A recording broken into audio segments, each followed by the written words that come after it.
everybody going? Just got this video idea totally off the cuff. We're going to do a little comparison of the basically preamp from mixer using the same microphone to PA speakers. And the reason I want to do that is because we just bought an Allen & Heath CQ-18T, I don't know, 3 weeks, a month ago or something. But for coming up on nearing 10 years now, we've been using a Yamaha MG10XU. So, though the CQ series obviously gives us much more versatility, being digital and everything, the Yamaha MG10XU we were using was literally totally just fine as well, especially for duo purposes. But with that being said, I just got this idea because this is what we do. We compare things, right? Because we can't leave well enough alone. Just wanted to see if we use the same mic, same PA speakers, the closest signal flow I can get, but with different mixers, if we have, I don't know, $900 worth of better sound or $1,000 worth of better sound. So here you go. We're going to do this for you. Before if you don't stick around to the end, God bless you guys. Thank you for watching, and I'll show you what we got going on here. Real quick, it's going to be, I had to think of what are the two microphones that I have that are the same, because I wanted to run one mixer to one speaker and the other mixer to another speaker, and I wanted the speakers to be the same and the mics to be the same. So lo and behold, the two mics that I have that are the same are Shure SM58s. So that's what we're going to be using today. Like I said, we mentioned the Yamaha MG10XU. We're going to be using that mixer along with the new Allen & Heath CQ-18T, and the two PA speakers that these are ran to separately and independently are Yamaha DXR10mkiis. Here we go. All right, guys, here's the setup we got today, and I hope you guys understand. We all know by now that that YouTube video comparisons and versus and all that stuff, you know, doesn't probably give you the full effect as if you were standing in the same room or the same outdoor space. But listen, I would say 99.9% of you would rather see this than not see it. So if that's the deal, give her a big old thumbs up, because I'd rather see something than not see it. So you know what I'm saying when it comes to stuff like this. So this is what we got. First of all, let's start with the 58s here. So this right here is a Shure SM58 that we bought in, I marked this somewhere on here, I think 21 or 22. The date is starting to go off it, but anyways, I'm going to say 2022, okay? So probably a couple years old, tops. This 58 right here was bought in, you can clearly see right there, probably 2005. That's where I'd mark that one. Other than that, they're bone stock 58s. Other than this one took a fall one day. Obviously, it's been usable ever since. So there we go with the 58s. The newer 58, we'll call it the 2258 or the 21, is hooked up to the Yamaha MG10XU that we have used for a long time. Matter of fact, I have two of these mixers. This one I bought used from a Guitar Center store back in 21, I think, and we have used the heck out of this. I have the other one right over there. That was one I bought new at the end of 2016, I think.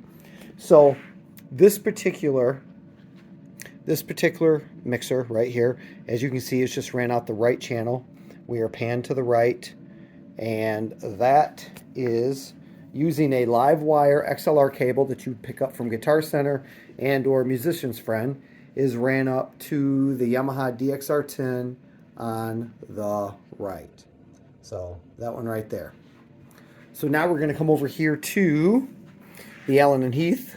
This has the older 58, okay? And we're going to be doing a couple different comparisons. So we're going to be using a couple different channels. So this is going to be on 3 starting off right now and then going to channel 4. But as you can see here, this is coming out the left XLR output. And this one is going to be ran to the DXR10 Mark II on the left. Okay? So there we go. I've tried to get things as even as I possibly could. As for volume matching, you can see this one picking me up as I'm talking right here.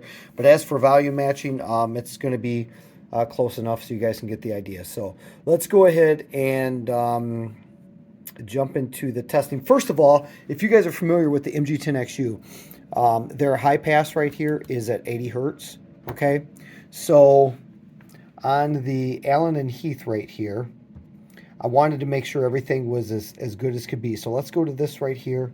Let's go to, we're going to go to Easy EQ, not the vocal EQ. We're going to go to Easy EQ. Okay, if you go to vocal, you see it comes up with the microphone signal right there.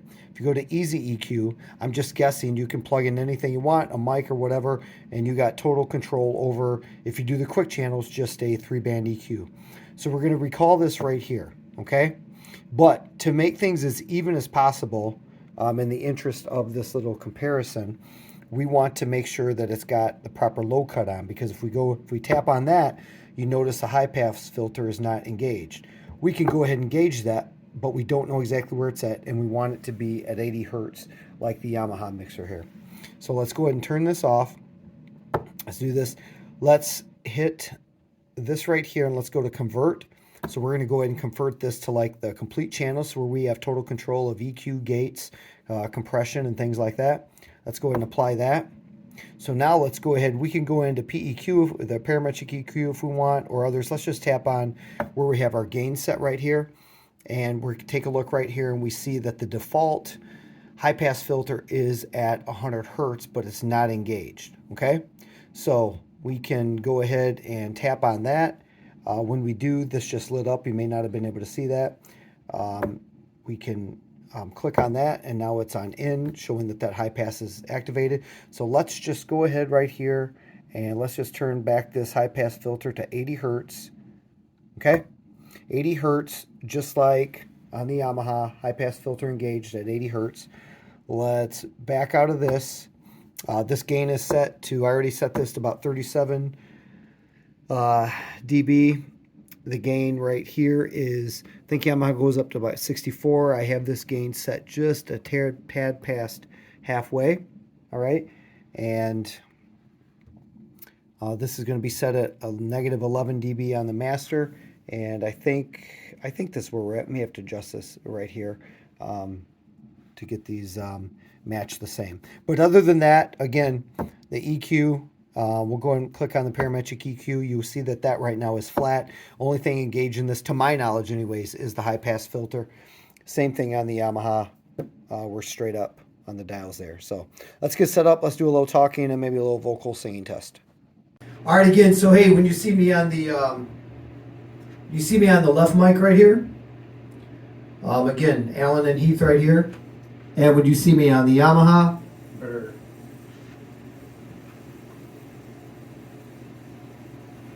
all right, check 1 2. All right, check 1 2. All right, check 1 2. All right. So again, left, right here, Allen and Heath, and right here, Yamaha. And furthermore, we're using 5-foot XLR cables from the mics to the mixer. Again, just to keep everything as normal as we could. I'm just talking and giving you details right now because this is the talking part of it. This is an old mother-in-law suite that we're in, fully carpeted floor. I have some dampening on the walls you've probably seen, and on the big windows. So just trying to cut down on other vibrations. The drum kit I have covered right now with a blanket to keep down the frequencies resonating from those. So anyways, there you are right there. Both mixers set at 80 hertz low cut. Other than that, EQ is flat. And I just tried to volume match these kind of the best that I could. So once again, on the Yamaha right now, MG10XU that we bought used years ago, and we've been gigging the heck out of it ever since. And Allen and Heath right here, mixer that we may not need for our purposes. However, there's a few purposes throughout the year that we can make it beneficial. So, all right, so. And again, all the effects are off right now. That's right, the effects are off right now. Absolutely, the effects are off right now. And furthermore, that includes compression as well. Double check. Yep, compression is off on both. Verified that. So anyways, let's just go ahead. We're done talking right now. Let's just go ahead and do some kind of vocals. So, well, my baby, yeah, she likes to love me all night long. Well, my baby, yeah, she likes to love me all night long. Well, I ain't got no loving lately. Well, I ain't got no loving lately. Yeah, it's kinda hard to love me when she's gone. Yeah, it's kinda hard to love me when she's gone. Alright, y'all looking good right there. Y'all looking good. 1, 2. Alright, y'all looking good. Y'all looking good. 1, 2. He said, I'll love you when I die. He said, I'll love you till I die. Alright guys, hey man, thank you guys for watching this, but don't run away yet. We got some more. We're gonna try to do a little bit of EQ on these right here, and then we'll give you another test with a little EQ and some effects, some compression and reverb. So, alright you guys, hope you enjoyed. Alright you guys, hope you enjoyed. Let's get to the next part of it. Alright you guys, let's take you through this real quick, what I'm doing for processing wise. For the 58 through the Allen and Heath, let's go ahead and open this up here. You can see that I ran the high pass up to 180 hertz, and there's no gate engaged on that. You see it working here, but it's out. I don't even know how to run a gate. The parametric EQ, as you can see, I got my high pass ran up. I just took some lows, and what I do, I cut the lows about 2.5 dB down at 270 hertz right there. All right, and then it looks like I took some mids and I dropped them right around 1.3 or so, just a couple decibels there, and then I gave a little high-end boost right about 10K. Again, there's lots of skilled engineers out there, and I'm not one, and you guys would, for my voice, you guys would know exactly what to do with a 58, but that's not me. But that's what I did in this particular case, and I think I already showed you right here. Yeah, 180 right there, and then for whoops, let's go back for compression here. It comes usually default I've seen is a 1:9 ratio, so I ran this to a 3:1. You see what the threshold and the gain there is, and the attack and the release that I have set at. So at any rate, there's the setting. That was the settings for that. Now let's move over to the MG10XU. When we first started, we were on channel 2, but now we're on channel 1. So you see, just real quick, an observation, I ran the gain way up using some compression here. I ended up putting 6 dB of gain here on the Allen Heath, but ended up running the gain up once I EQ'd and compressed. But here's the EQ. I ran the highs up around 3.25 dB. The mids, just a small cut, and then almost 9 dB of cut on the lows right there. So, but anyways, like I said, we're on the reverb hall right there, and if we come back over here, let's go to effects and see what we had. We're on the space verb using like I said, a small hall. So that's it. So all right, enjoy, see what you guys think.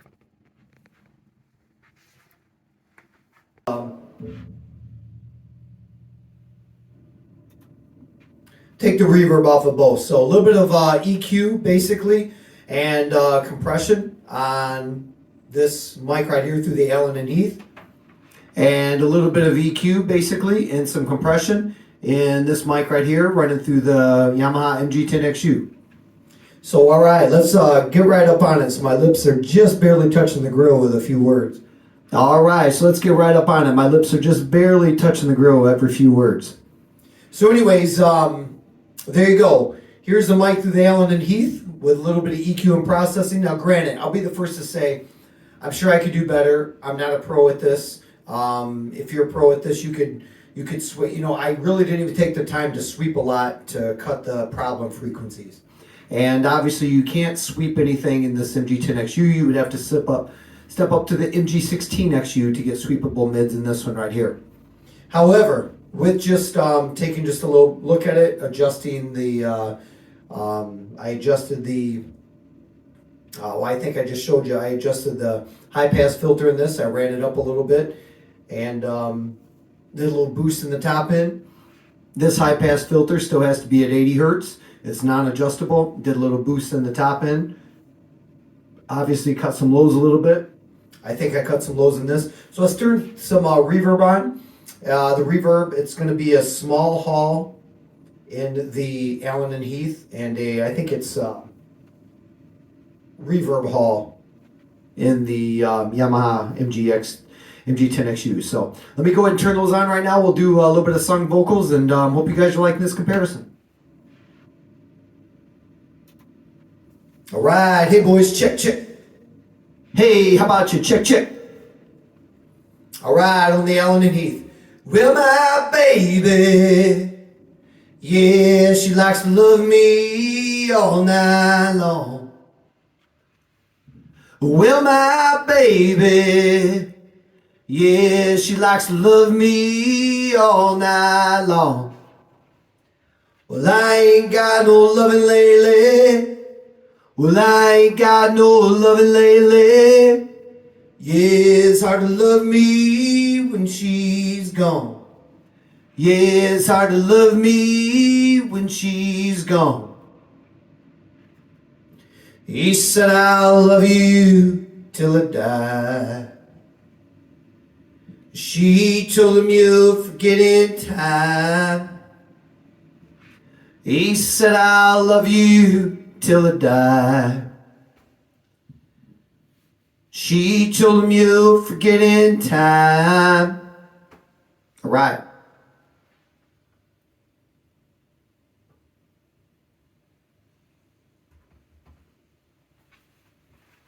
All right, guys. Well, listen, I think it's up to you guys what would work best for you. Like I said, Allen and Heath, we don't need it all year long, but there's going to be some times I'm going to mix some bands and stuff like that. I can think of a couple of events right now.